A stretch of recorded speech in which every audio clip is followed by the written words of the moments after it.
Le 30 juillet 1966, la sélection anglaise soulevait le trophée Jules Rimet après avoir battu l'Allemagne en finale de sa Coupe du Monde. Une fête qui aurait pu être gâchée pour Bobby Moore, Bobby Charlton et leurs coéquipiers. Car, quelques semaines plus tôt, le 20 mars 1966, ce trophée disparaissait. Voici le récit d'un vol qui a mis l'Angleterre dans tous ses états. En prévision de la compétition à venir, la fédération anglaise est en possession du trophée tant convoité dès le mois de janvier 1966. Elle le conserve dans son siège de Lancaster Gate à Londres, mais permet qu'elle soit exposée généralement quelques heures lors de l'exposition ou d'événements publicitaires se déroulant dans la capitale. C'est ainsi qu'elle est approchée par la société Stanley Gibbons, une maison d'édition.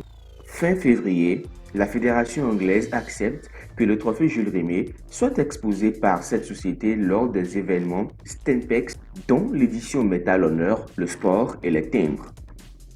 Ce prêt inclut plusieurs conditions imposées par Sir Stanley Rose, président de la FIFA. Parmi elles, la contraction d'une assurance d'une valeur de 30 000 livres quand la valeur réelle du trophée n'est que de 3 000 livres. Et surtout, son maintien dans un cube de verre fermé et la présence non-stop obligatoire d'au moins un garde dans la pièce où elle est exposée. L'exposition ouvre ses portes le 19 mars, dans la plus grande église méthodiste de Londres, Central Hall de Westminster. Le soir même, à la fermeture de l'exposition, 4 gardes en uniforme se séparent en 2 paires pour effectuer leur tournée nocturne. Le lendemain, un dimanche, l'église n'ouvre que pour les services religieux. L'exposition n'est pas accessible au public. Les gardes continuent leur ronde et découvrent à 12h10 la boîte de verre vide. Le trophée vient d'être volé. Autour de lui, les timbres d'une valeur totale de 3 millions de livres n'ont pas été touchés.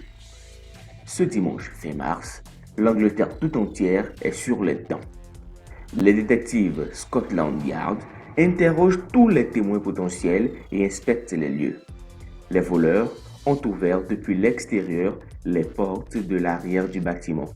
La barre de bois, les retrouvant fermée, est retrouvée au sol. Les crochets la retenant ont en fait été dévissés de l'extérieur. Ils ont ensuite retiré le cadenas de la boîte vitrée et ont pu repartir avec le trophée sans avoir été remarqués. Seule une personne dit avoir remarqué un homme à l'allure étrange au téléphone alors qu'il allait aux toilettes durant l'office. Lundi matin, le monde entier a appris la nouvelle. Ce même jour, Joe Mills, président de la fédération anglaise, reçoit un coup de fil anonyme. Un homme, se faisant nommer Jackson, lui promet un colis pour le lendemain. Effectivement, Mills reçoit dans la matinée suivante un colis à son domicile. Celui-ci contient une partie amovible du trophée et des instructions. Une rançon de 15 000 livres sterling à remettre en petites coupures. L'interdiction de prévenir la police, sans quoi le trophée sera fondu et la réponse à donner dans les petites annonces du journal Evening News. Passant outre les menaces, Mills contacte la police londonienne. Celle-ci organise la remise d'une fausse rançon au cours de laquelle Jackson tente de s'échapper mais est repris. Ramené au commissariat, il est reconnu par le témoin qui avait dit avoir vu un homme suspect et identifié. Il s'agit d'Edward Betchley, un petit voleur de voitures sans envergure. Problème, celui-ci a tenté de s'échapper sans avoir le trophée sur lui. Son arrestation n'avance donc à rien l'enquête. D'autant plus que Betchley, après avoir clamé son innocence, dit avoir agi pour quelques centaines de livres pour une personne dont il ne connaît pas l'identité. Le trophée Jules Rimet reste donc introuvable. Il reste donc toute la semaine, malgré des recherches dans tout le pays, dans une anxiété toujours plus grande. Le dimanche suivant, David Corbett sort se promener dans son quartier de Burghall Hill, dans le sud-est de Londres, avec son chien Pickles. Ce dernier s'arrête soudainement et renifle sous une haie. Le chien a attiré mon attention vers quelque chose, expliqua Corbett dans une interview donnée en 1990.